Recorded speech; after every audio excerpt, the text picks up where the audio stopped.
Hello,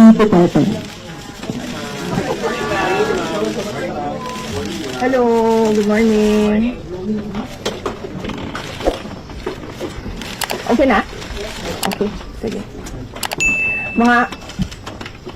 Mga kababayan, Assalamualaikum warahmatullahi wabarakatuh. Madayaw, maayong adlaw, kaninyong tanan. Magandang araw sa inyong lahat.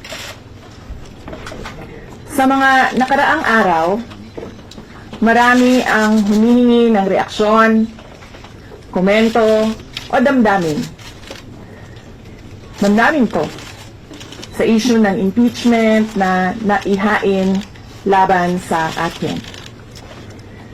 Sa kabila ng aking mga naging pahayag ukol sa planong impeachment sa mga nakaraan na buwan, ang tanging masasabi ko na lamang sa puntong ito ay God save the Philippines. Bukod dito, nais ko na lang ipaabot ang aking taus-pusong pasasalamat sa mga kababayan na patuloy na nagdarasal, sumusuporta, natitiwala, at patuloy na nagmamahal sa atin. Manalig kayo dahil sa taong bayan ang tagumpay. Syukran. I know, right? Braille. 3 questions, no follow-up. Okay. Oh. Ay, ayoko na. I'm okay. In the list of those who signed on, Oo. marami doon, mga inaanak, mga kumpare, mga nagsusuporte sa inyo. What's the application? Sabi kasi, hindi, ito lang daw basahin ko. Marami ko ilan, except na yung We've already started preparing the moment Franz Castro announced the impeachment plans, which was November of 2023.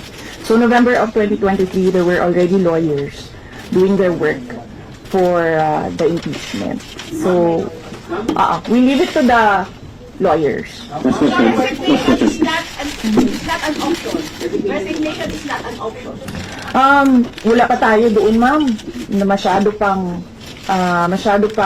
malayo yung mga ganyan na mga bagay. Nandun pa lang tayo sa pagbabasa ng actually, ma'am, wala pa tayo doon dahil yung mga abogado lang yung nagtatrabaho. Hindi ko talaga alam kung anong ginagawa nila. But I have a meeting with them. Piniwala ko lang, no, if you have to explain or defend your signature in a yes petition for impeachment, then you feel that you have done something wrong. Kasi kung wala ka namang ginawang mali, bakit may defend yung firma mo? Ma'am, lalo na po sa PDP slates, especially that may possibility na mag-overlap yung trial sa next mountain. Hindi pa namin nagpapag-usapan kung ano yung gagawin ko for the upcoming campaign and election. Pero nasabi ko na noon na patuloy yung trabaho namin, and isa sa mga trabaho namin ay gusto namin tumulong sa Commission on Elections in voter education, particularly yung wag mo ibenta yung boto mo, wag gumamit ng dahas during campaign and election day, yung mga ganon. Ma'am, paano nyo lang po sa ating mga kababayan sa nangyayari po ngayon sa ating bansa? Yes, sabi ko na kanina sa statement ko sa ating mga kababayan na patuloy na sumusuporta, nagmamahal, nagdarasal, napakahalaga nun, ay manalig lang sila dahil sa taong bayan ang tagumpay. Nagtanong ka na ba? Kanina? O sige, ito. You said before na you're seriously considering to run for 2028. Now na may impeachment na, are you more decided to run in 2028? Okay. So wala pa tayo dyan. Wala pa tayo dyan. But nasabi ko naman di ba, paulit-ulit kung we are seriously considering that. But it's difficult to decide without numbers. So, kailangan malaman yung surveys and numbers. Sa next year pa yun. Oo. Ma'am, sa tingin nyo ba, ma'am? Sir, nagtanong ka na? So, But what are you concerned na yung possible consequence that you could be disqualified from public office kung magkaroon na ng conviction? Yes, sir. Oo. Alam ko po yung penalties ng impeachment and the moment na nag-resign ako sa Department of Education, before ako nag-resign sa Department of Education, pinag-isipan ko na lahat yan. Sa ngayon ba, masasabi ninyo na lalo pa kayong nainganyo na ituloy ang pagtakbo sa 2020 presidential election? Nasagot ko na ata yung kanina sa question ni Sir na nakaitim. Number one in the articles of impeachment was for assassination threat to the president. Do you regret making that statement? I did not make an assassination threat to the president. Sila lang nagsasabi niyan. Sila lang nagsasabi may assassination. Sila nagsasabi may assassin, may gunman. Next po, I did not say that. Guys, last time, tinanong po kayo if confident kayo sa numbers ng House. And sabi no, hindi kayo confident. And nagkatotoo nga. Ngayon sa Senate, you said na parang meron kayong confidence sa mga senador. So, ngayon, how do you feel about that? Do you still feel confident with the numbers in the Senate? Sandali, Mama. Kailan ko sinabi yun may confidence ako sa numbers sa Senate?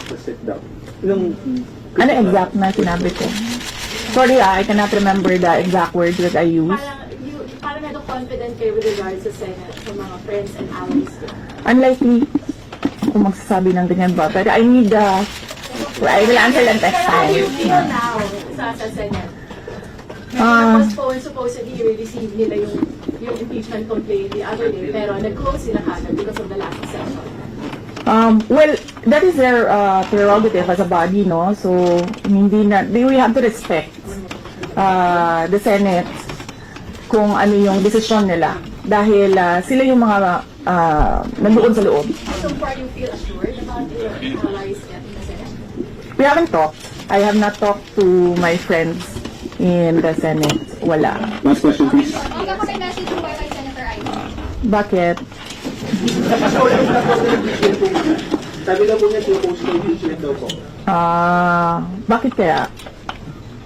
Maybe we should ask. Maybe we should ask her first. Bakit niya i-block yung impeachment? How do you feel po? How do you feel? Hindi niya support yung impeachment, pero number one na, unang-unang pumirma yung Kasi sabi, ito lang daw basahin ko. Yan, ang daming nagbabantay sa gilid. Kinausap niyo na ba yung father niyo after your impeachment? Wala pa. But nagpadala ako ng message through sa kanyang assistant and sinabi ko na ano ba sinabi ko? Hindi ko maalala. I think I said everything will be all right. Yan ata ang sinabi ko. What was his reply? His reply was a song. What song? MacArthur's Park. So, nagpadala siya ng video na kumakanta siya. Hindi ko pa nabasa, ma'am, yung complaint, but I understand lahat ng mga complaints na na-file sa House of Representatives, nabasa na ng mga lawyers. May pakiusap ba kayo sa mga pamilya ninyo kay dating Pangulong? Any challenge? May pakiusap ba kayo sa Sandali, saya. Sandali, saya. Ang preparation, challenges sa preparations, so far wala naman. Wala naman kaming lang kami, na-overwhelm kami kasi ang daming mga lawyers na nag-signify na tutulong sila sa defense. So, ngayon ay pinag-uusapan on how to go about it na makuha lahat ng kanilang commitment of support at makatulong din sila sa pag-iisip kung ano yung gagawin sa defense. Valentine's. Alam nyo, mas masakit pa ang maiwanan ng boyfriend o girlfriend kesa ma-impeach ka ng House of Representatives.